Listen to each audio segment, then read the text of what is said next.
দর্শক শ্রোতা দেখতে পাচ্ছেন আমি আজ বানাচ্ছি চীনা বাদাম দিয়ে আমরা যেমন কেশোনার সালাদ বলি না, এটা নাম রেখেছি আমি চীনা চিকেন। চিকেনটাকে ফ্রাই করে এর মধ্যে মিশিয়ে দিলাম। ভেজিটেবলস আছে, কিছু ক্যাপসিকাম আছে, গাজর আছে।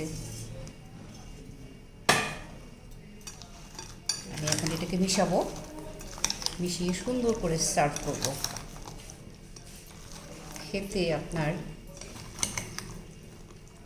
কেশোনার সালাদের থেকে অনেক ভালো হবে, বই কি মন্দ হবে না।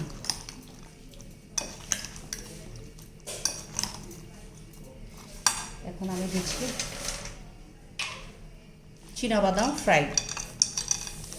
চীনাবাদামটাকে আমি ফ্রাই করে রেখেছিলাম, হালকা একটু বাটার দিয়ে ফ্রাই করেছি।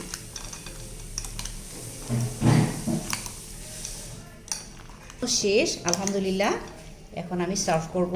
দেখবেন, আপনারা বানিয়ে খেয়ে দেখবেন যে এইটা কত মজা। উপরে হালকা একটু লেবু রস ছিটিয়ে দিব, আমি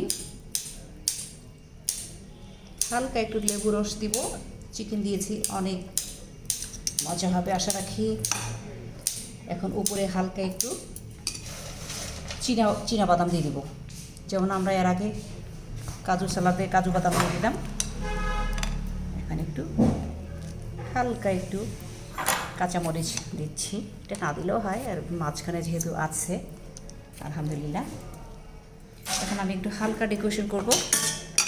দেখতে পাচ্ছেন কুটুস কুটুস, এটা নাম হলো উপরে হালকা একটু সস দিয়ে দিচ্ছি, দেখতে যেন ইয়াম্মি।